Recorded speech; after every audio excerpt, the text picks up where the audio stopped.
Ce patrouilleur, qui porte le numéro 648, appartient aux gardes-côtes libyens.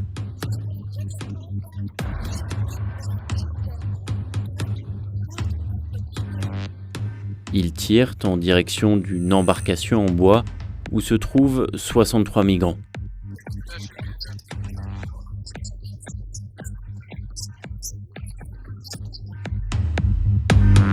Les deux navires viennent de Libye, à environ 200 km de là.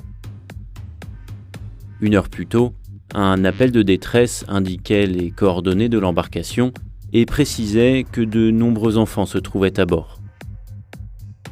Lorsque le patrouilleur 648 les rattrape, ils se trouvent dans la zone de secours et de sauvetage, ou zone SAR, sous la responsabilité de Malte. Si les gardes-côtes libyens sont venus jusque-là, ce n'est pas pour porter secours.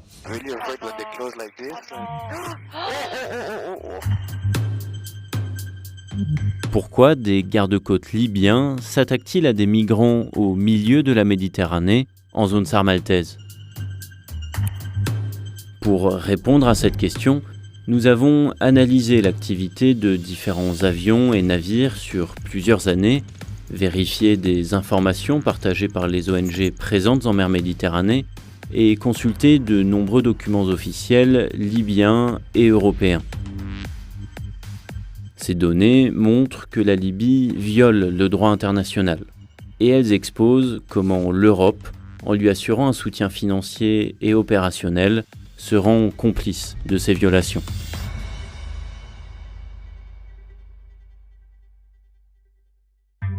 Quatre ans plus tôt, en 2017.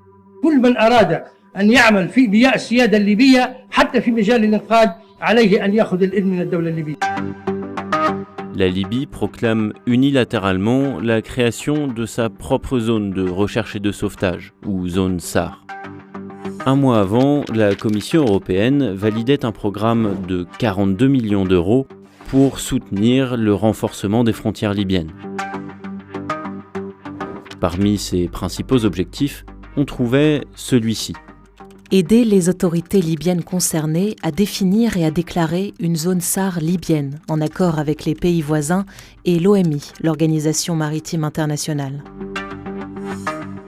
Et en juin 2018, la zone SAR revendiquée par la Libye est officiellement reconnue par l'OMI. Mais la Libye a-t-elle les moyens de ses ambitions ? Selon la Convention internationale sur la recherche et le secours en mer, les parties sont tenues d'établir des centres de coordination de sauvetage et de les faire fonctionner 24 heures sur 24 avec du personnel qualifié ayant une connaissance pratique de l'anglais. Lorsqu'elles ont déclaré leur zone SAR, les autorités libyennes ont indiqué à l'OMI qu'un centre de coordination des sauvetages, ou JRCC, se trouvait à Tripoli.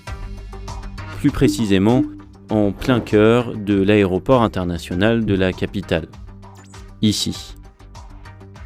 Pourtant, depuis le début de la guerre civile libyenne, cet aéroport est régulièrement le théâtre d'affrontements entre milices rivales.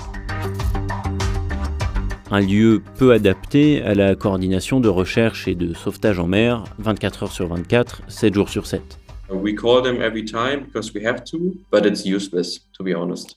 Félix Weiss est porte-parole de l'ONG Sea-Watch, qui conduit des missions de recherche et de sauvetage avec ses propres avions et navires. These numbers are changing more or less every month. So right now we have 9 different kind of numbers that we try to call. Sometimes they don't pick up the phone. Quite often they don't speak our language. Almost every time they're basically not able to render assistance or coordinate other actors in the vicinity.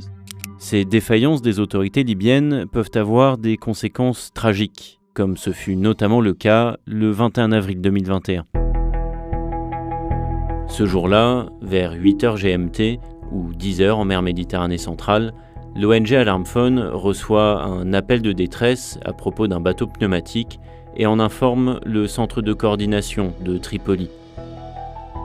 À 9h, elle obtient ses coordonnées GPS et les communique aux Libyens. Selon l'interlocuteur d'Alarmphone à bord, ils sont près de 130 personnes. À 12h44, le centre de coordination libyen répond pour la première fois à un appel de l'ONG. Il indique qu'un patrouilleur a été envoyé pour faire face à 3 situations de détresse. Au cours de l'après-midi, Alarmphone informe régulièrement les autorités libyennes de la position de l'embarcation sans obtenir de réponse. À 20h, un officier libyen répond une seconde fois à l'ONG et indique qu'ils n'iront pas secourir l'embarcation à cause de la météo.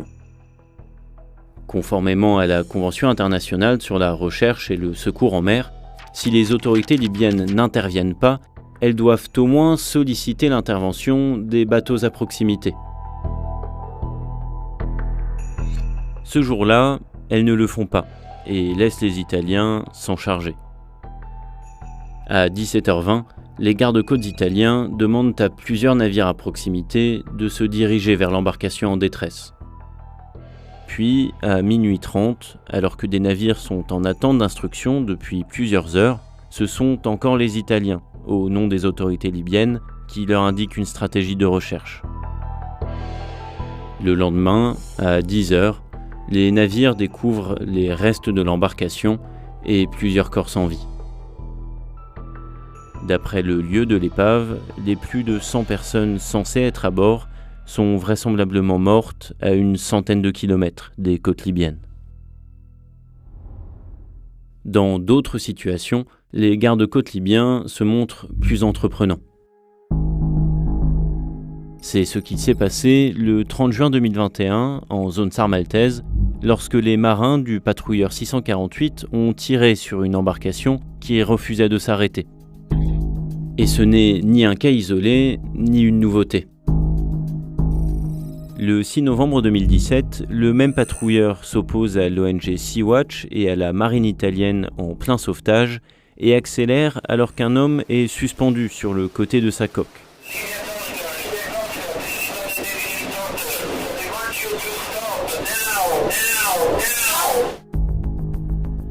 En septembre 2016, un garde-côte s'en prend cette fois physiquement à des migrants.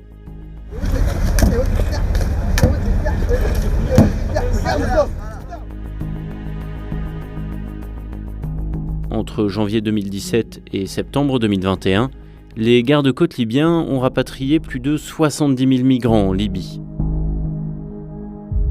Dans un rapport d'enquête publié en 2018, les Nations Unies détaillent ce qui les y attendent. Ils s'exposent au meurtre, à la torture, à la détention arbitraire, au viol, à l'esclavage, à l'extorsion et à l'exploitation. Certains sont placés dans des centres de détention officiels, mais d'autres peuvent finir dans des prisons tenues par des milices. Afin d'en sortir, ils doivent souvent s'adonner à du travail forcé ou convaincre leur entourage de payer. Pour les y encourager, les tortionnaires envoient parfois aux familles des vidéos des tortures qu'ils infligent à leurs proches.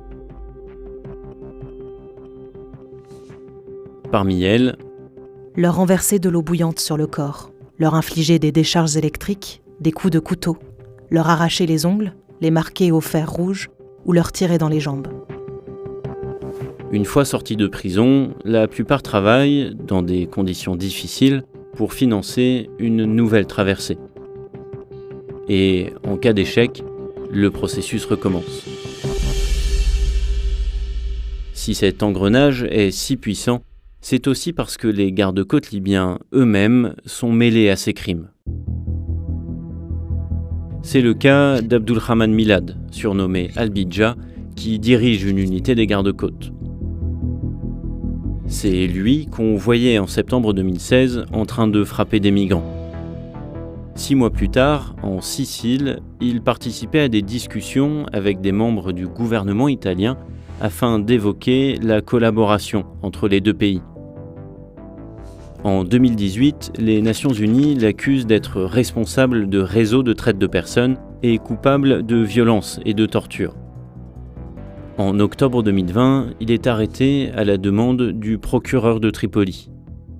6 mois plus tard, il est relâché et est accueilli en héros dans sa ville. Depuis, selon les images disponibles sur les réseaux sociaux, il a recommencé à travailler auprès des gardes-côtes. Il a même été promu pendant sa détention.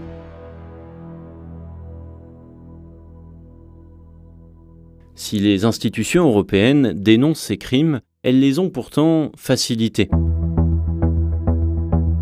Le droit maritime international oblige le responsable d'un sauvetage à débarquer les rescapés dans un port sûr. Or, pour la Commission européenne, la Libye ne peut actuellement pas être considérée comme un lieu sûr pour le débarquement. Avant la création de la zone SAR libyenne, les navires européens qui procédaient à des sauvetages rapatriaient donc systématiquement les rescapés en Europe. Mais en 2017, l'Union européenne participe à la création de la zone SAR libyenne. Résultat, les autorités libyennes y deviennent responsables des secours et rapatrient les migrants en Libye. L'Union européenne ne viole donc pas directement le droit maritime, mais elle a créé et continue d'entretenir les conditions pour que la Libye le fasse. Depuis 2017, l'Europe a investi 87 millions d'euros dans le pays, notamment pour la formation des gardes-côtes et la création de sa zone SAR. L'Italie a également offert 6 patrouilleurs aux Libyens. Parmi ces navires figure notamment le patrouilleur 648, qu'on a retrouvé à plusieurs reprises en train de nuire à des opérations de sauvetage.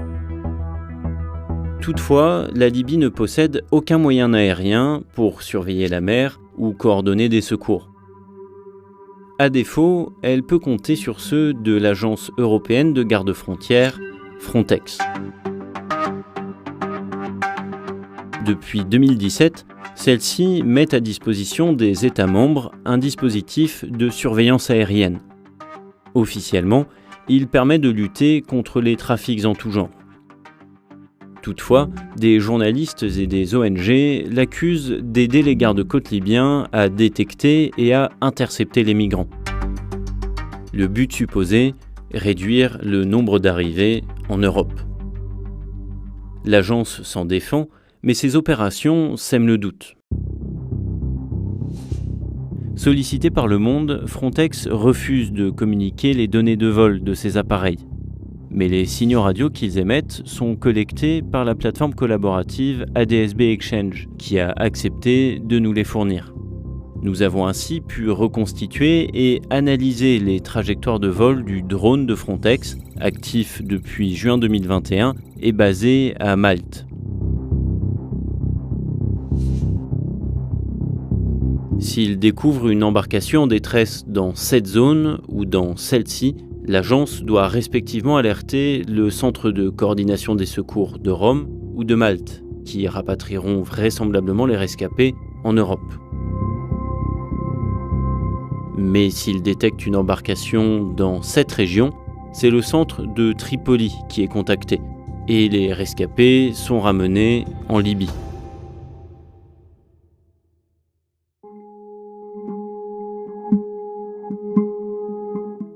Entre le 1er juin et le 31 juillet 2021, le drone a passé 86% de son temps de vol opérationnel dans la zone SAR libyenne, contre 14% dans la zone maltaise. Une fois l'ensemble des vols superposés, on s'aperçoit qu'il respecte particulièrement bien les limites de la zone SAR libyenne. Et c'est encore plus visible si l'on fait abstraction du trajet avant et après la phase opérationnelle. À l'intérieur de la zone libyenne, le drone suit régulièrement une trajectoire prédéfinie très précise que l'on distingue ici.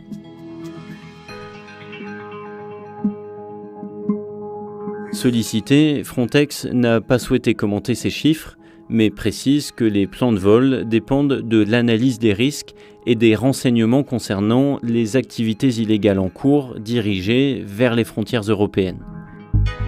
Sur la même période, pourtant, dans ces 3 zones, l'ONG Alarm Phone a eu connaissance de 52 situations de détresse.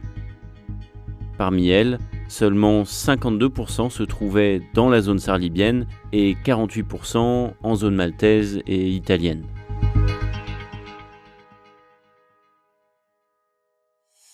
Au début de la collaboration entre l'Union européenne et la Libye en 2017, l'objectif annoncé était double.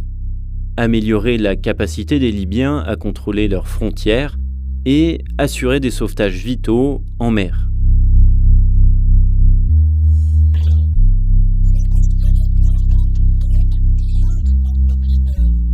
Le 30 juin 2021, les gardes-côtes libyens ont finalement fait demi-tour après une poursuite d'1h30.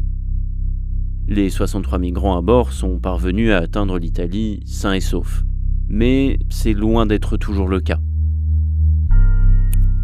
Entre 2017 et 2019, le nombre de morts chaque année en Méditerranée a certes chuté de 74%.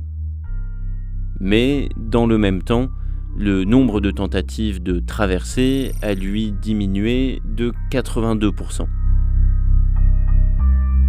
Autrement dit, depuis l'implication des gardes-côtes libyens, soutenus et financés par l'Union européenne, les migrants qui fuient la Libye meurent toujours autant. La principale différence, c'est qu'une partie des rescapés autrefois rapatriés en Europe le sont désormais en Libye.